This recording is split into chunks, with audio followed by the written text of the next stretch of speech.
학부모가 전화해가지고 이제 탈퇴를 시킨다고 합니다. 그만둔다고 해요. 그 권한을 뺏어야 됩니다. 탈퇴시키겠다는 권한을. 그 권한을 주시면 안 돼요. 되게 이런 분들이 많거든요. 학부모들이 어떤 말을 하면, 지적을 하면 어머니 죄송합니다 이렇게 말하거든요. 그건 빨리 이 어려움을 회피하고 싶은 마음이에요. 그냥 우리 학생 탈퇴면 안 되니까 엄마한테 잘 보이기 위해서 하는 변명이에요.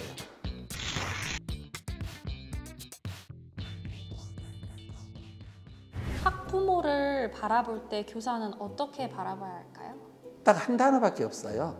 그건 감사. 감사밖에 없어요.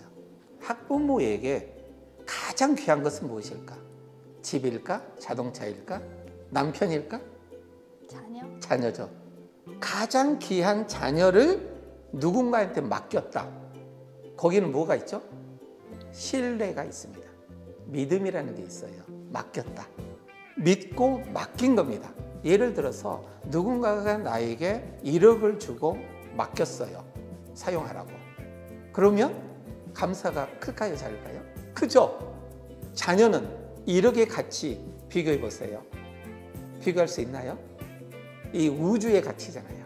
학부모를 바라볼 때에 딱 눈은 감사하다. 이 마음만 가지면 됩니다. 학생들을 직접 가르치는 영어 원장님이라면 그런 책임과 권한의 경계는 어떻게 설정해야 할까요? 이렇게 설정하시면 좋을 것 같아요. 책임은 다 하셔야 됩니다. 그리고 권한도 책임의 무게만큼 권한도 가지셔야 돼요. 50대 50으로. 예를 들게요. 학생이 등록을 했습니다. 누구의 선택이죠? 학부모의 선택. 자, 학생을 탈퇴시킬 권한이 교사에게 있어야 될까요? 없어야 될까요? 있어야죠. 그래야 50대 50이 되는 거죠. 바로 그거예요. 그 권한을 가지셔야 됩니다. 학생을 탈퇴시킬 수 있는 권한. 내 교육을 부정하는 경우에는 탈퇴를 시켜야 됩니다. 영어학원이라고 하면 영어 실력을 높이는 책임은 교사에게 있습니다. 영어 실력, 그리고 높였습니다. 그런데 어떤 다른 이유로 학부모가 전화해가지고 이제 탈퇴를 시킨다고 합니다. 그만둔다고 해요. 그 권한을 뺏어야 됩니다. 탈퇴시키겠다는 권한을. 그 권한을 주시면 안 돼요. 왜? 책임 다 했잖아요. 그래서 어머니에게 이렇게 말을 해야죠. 그런 권한은 어머니에게 없습니다. 아이를 영어를 배우지 못하도록 만들 권한은 어머니에게 없습니다. 예를 들어서 문법 학원으로 보낸다, 입시 학원으로 보낸다, 그런 권한이 어머니에게는 없습니다. 그런 권한을 가지셔야 된다는 이야기예요. 그래서 책임을 다했을 때 그 권한은 동일하게 커진다. 이런 걸 잘 생각하면서 책임과 권한을 이제 이해하면서 사업을 하시든지 아이들을 가르치면 큰 도움이 되지 않을까 싶습니다. 학부모님 입장에서 내가 원비를 내가 내는데 어느 학원 다니든지 무슨 상관이에요? 라고 했을 때 어떻게 설득을 할 수 있을까요? 좀 예시를 들어주실 수 있을까요? 원비를 냈기 때문에 그 권한이 학부모에게 있는 건 아니에요. 원비는 너무나 작은 겁니다. 최소한의 예의. 항상 학생을 봐야 돼요. 학생이 기준입니다. 주인공. 예. 학생에게 교육에 효과가 있었고 그 아이에게 이 언어 교육이 필수적으로 필요하다. 그 아이의 인생의 역사를 쓸 때 이게 꼭 필요한 거다 라고 할 때 학부모는 그걸 이해하지 못하고 지금 탈퇴시키는 거거든요. 잘못된 교육을 시키려고 하는 거거든. 그런데 그걸 그냥 방치하는 건 교육자의 어떤 교육관은 아니죠. 이건 자기의 의무를 다 해야 돼요. 교육자로서 의무를. 그건 어머니를 꾸지람을 해서라도 바로 교육관을 심어줘야 되고 이 아이 편에 서서 얘기를 해줘야 됩니다. 그런데 이 아이가 교육을 제대로 시켰고 설득을 하는데도 그 설득을 받지 않으면 모든 책임은 이제 그 아이에게 있고 어머니에게 있겠죠. 예. 교육에 대한 책임입니다. 예. 책임과 의무를 다하기 위해서 교사의 자질을 높이고 싶을 때 어떤 자질을 키워줘야 할까요? 저는 딱 하나를 꼽으라고 하면 그건 repentance. 이 말은 무슨 말이냐면 자기의 잘못을 시인하는 능력입니다. 여기에서부터 모든 게 시작돼요. 자기의 잘못을 시인하느냐 시인하지 않느냐에 따라서 아마 인생의 전체에서 가장 중요하다고 저는 보여지거든요. 노력에서 행복을 만드느냐, 행복이 나에게 들어오게 만드느냐. 행복은 내가 노력해서 만드는 게 아니라 그냥 들어오는 거예요. 그런데 그 들어오게 하려면 이 문을 열어야 되는데 그 문을 여는 게 뭐다?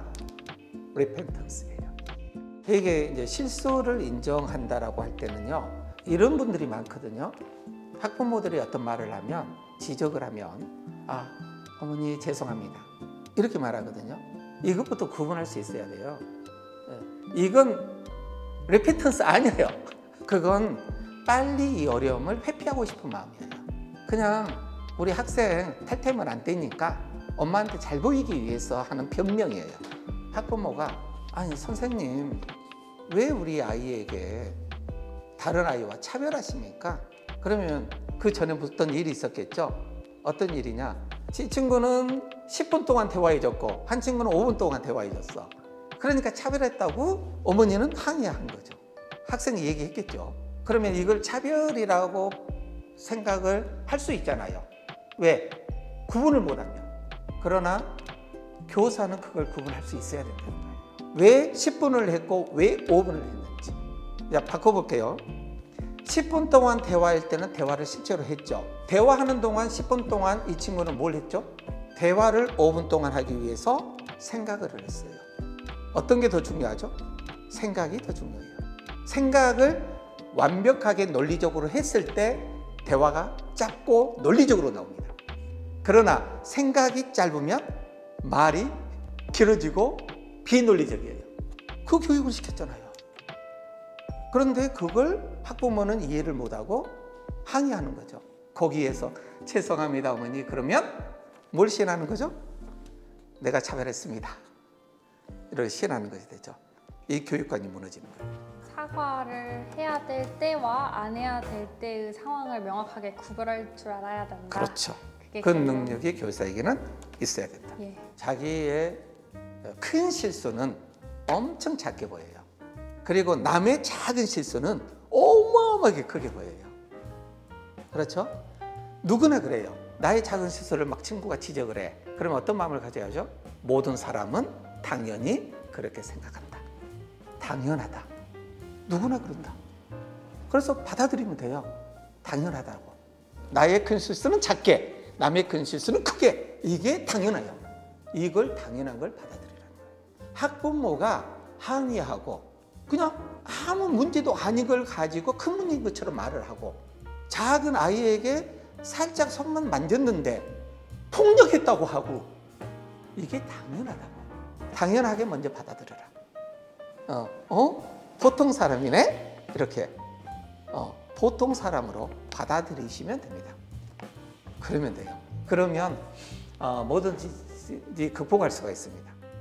많은 어떤 요구사항이 있고 어떤 불만사항이 오게 되면 먼저 자기를 돌아봐라. 그리고 나서 이게 잘못되었을 때는 곧바로 잘못을 시인해라. 그런데 이게 잘못이 아니라고 하면, 교육적 차원이라고 하면 자기의 의무를 다해라. 교사로서, 선생님으로서, 스승으로서의 의무를 다해라. 이게 저희 답입니다.